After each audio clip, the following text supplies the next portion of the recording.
All right, so several days ago, I read my subscribers a book called Alfie's Home that I got as a birthday present. Several people seem to have taken me extremely seriously, though, and now think that I'm a gay hater, regardless of the fact that I'm a lesbian. Some people even unsubscribed from me. But the general consensus is that people are upset that I read them that book. So to make up for it, we're going to be reading another book today called Tango Makes Three. In the middle of New York City, there is a great big park called Central Park. Children love to play there. It has a toy boat pond where they can sail their boats. It has a carousel we can ride on in the summer, and an ice rink to skate on in the winter. Best of all, it has its very own zoo. Every day, families of all kinds go to visit the animals that live there. But children and their parents aren't the only families at the zoo. The animals make families of their own. There are red panda bear families with mothers and fathers and furry red panda bear cubs. There are monkey dads and monkey moms raising baby monkeys. There are toad families and toucan families and cotton-top tamarian something families too. Look at how beautiful.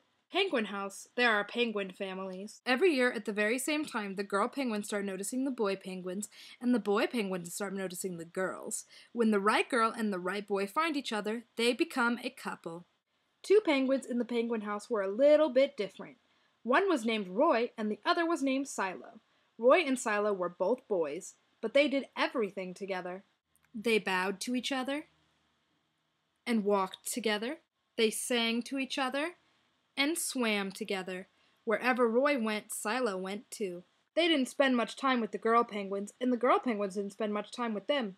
Instead, Roy and Silo wound their necks around each other.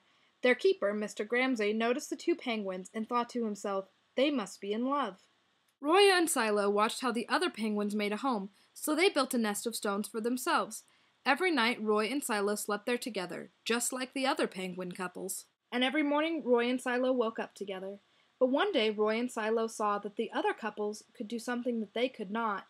The mama penguin would lay an egg.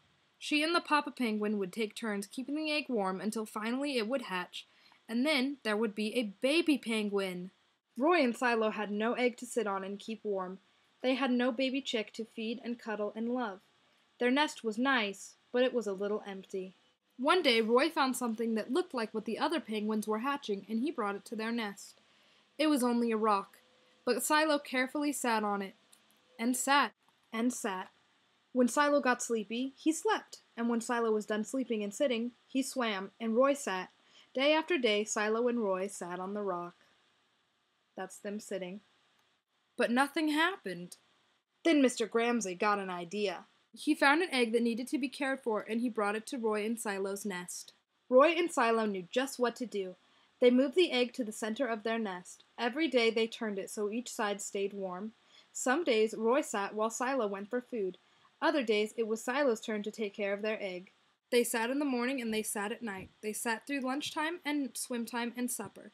They sat at the beginning of the month and they sat at the end of the month, and they sat all of the days in between. Until one day they heard a sound coming from inside their egg.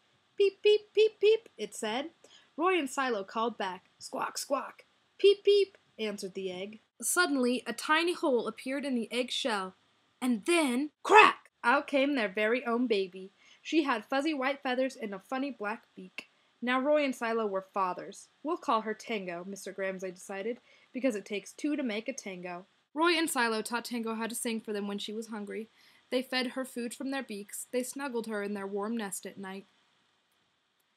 Tango was the very first penguin in the whole zoo to have two daddies. Soon, Tango grew strong enough to leave the nest.